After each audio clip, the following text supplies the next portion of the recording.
What's up, my know-it-alls? Well, that's right, it's Thursday. So that means it is Star Trek Day, specifically Star Trek Strange New Worlds. The episode this week is episode number 8, The Elysian Kingdom. Let's get into it.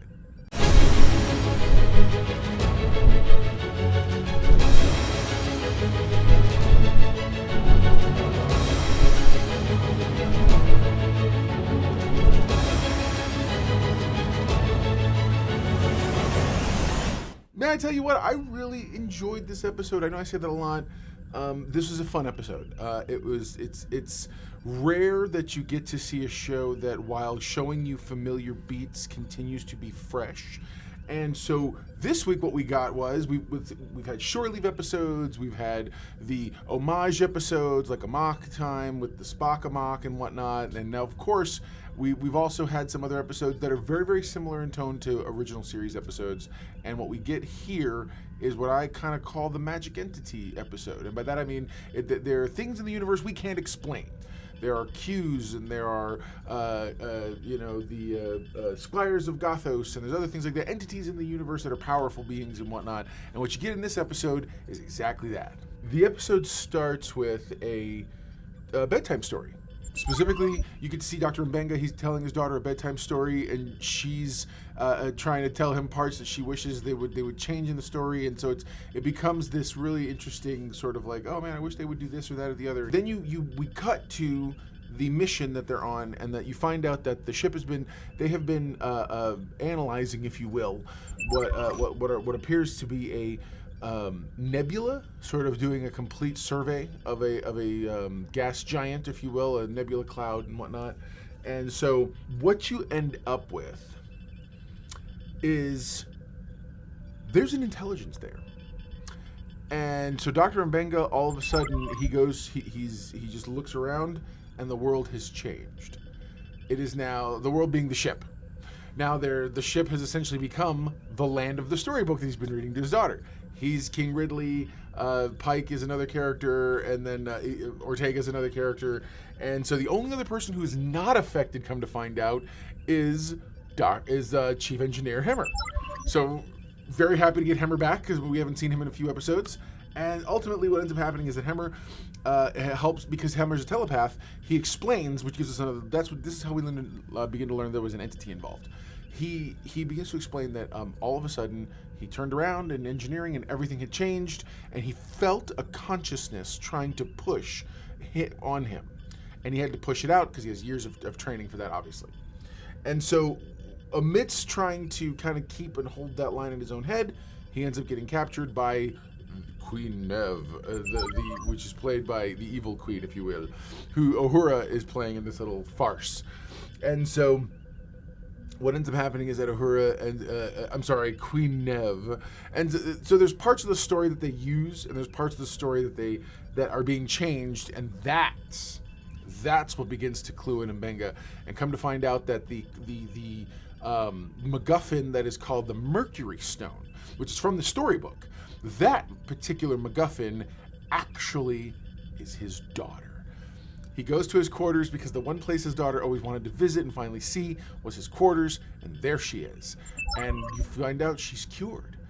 And it's amazing, and he's excited about it. And then and the entity, Hemmer volunteers to let the entity speak through him, and he says, please be gentle. And the entity talks, and come to find out that if she goes back, meaning if the world goes back to normal, she gets sick again, and she's going to die. Or the entity wants to take care of her. And so so it's a tough decision. But ultimately, Mbenga decides what's best for his daughter, and he says okay, and he lets her go. Not a few minutes pass by, and all of a sudden, because his daughter became energy and went into the cloud, and next thing you know, out of the nebula cloud comes some more energy, and it becomes this grown woman who says that time moves differently for them, and it's his daughter, and she's fully grown, and she's on her own adventures, and she says, Dad, you made the right choice. Oh, and she named the entity Deborah after her mom. This is one of those scenes that man, I tell you what, Babs Olusen Mokun, who plays Dr. Mbenga, is such a great nuanced actor. So he's sitting here, and while he's looking, and it's funny, he doesn't emote much, but when he does, God, it's so powerful, and he's so happy with joy, and it's just this mixture of emotions, and he comes across that way, and it's pretty exciting.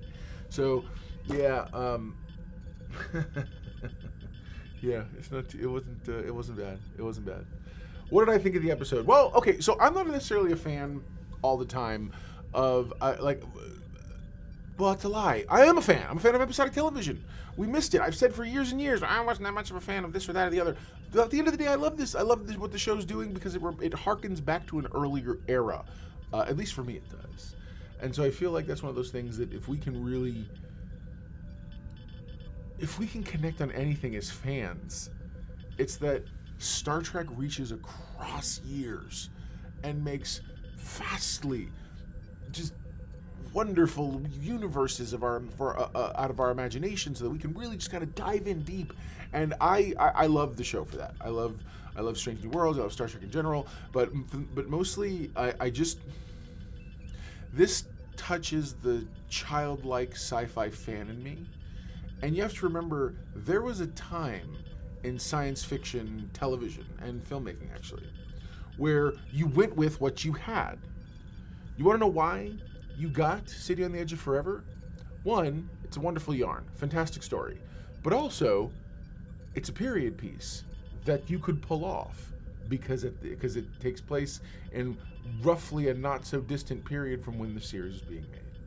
So I same thing with this, in that I feel like I like when you dive into certain things.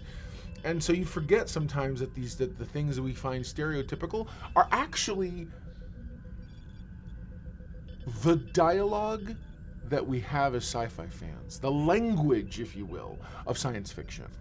And so seeing this fantastic, there's no difference between this and the episode, let's say like Shore Leave, when all of a sudden you see a giant Easter bunny and you see these other creatures and characters and things like that, and everyone's like, what's going on? I mean, it's the same type of thing. So anybody who whatever, it's good stuff, man.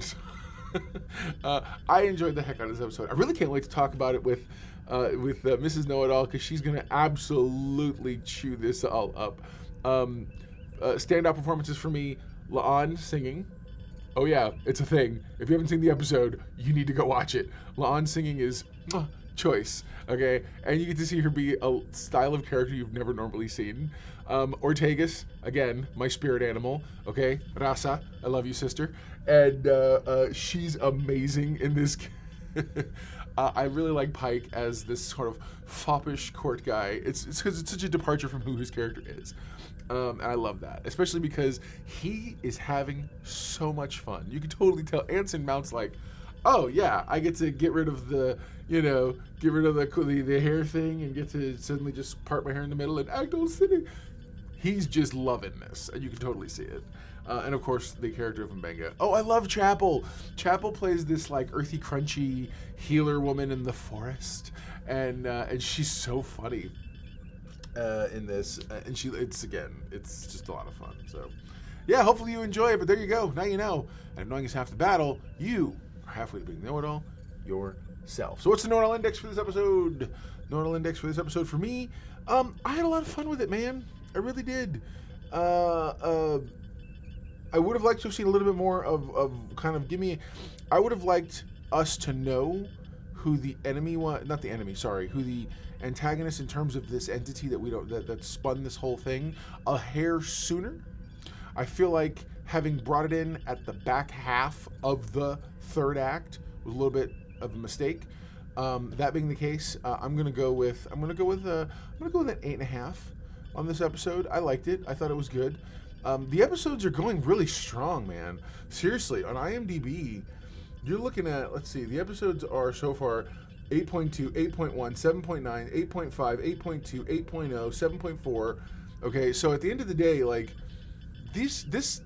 my reviews are holding up in terms of the overall. But, yeah, man, comment below. Let me know what you thought of the episode. I would totally love to hear your comments and thoughts and perspective on whether or not you like the kind of fun romp fantasy episode or not. I know I thoroughly enjoyed it. So, all right, everybody, we'll talk to you soon. Never forget, everyone loves a villain.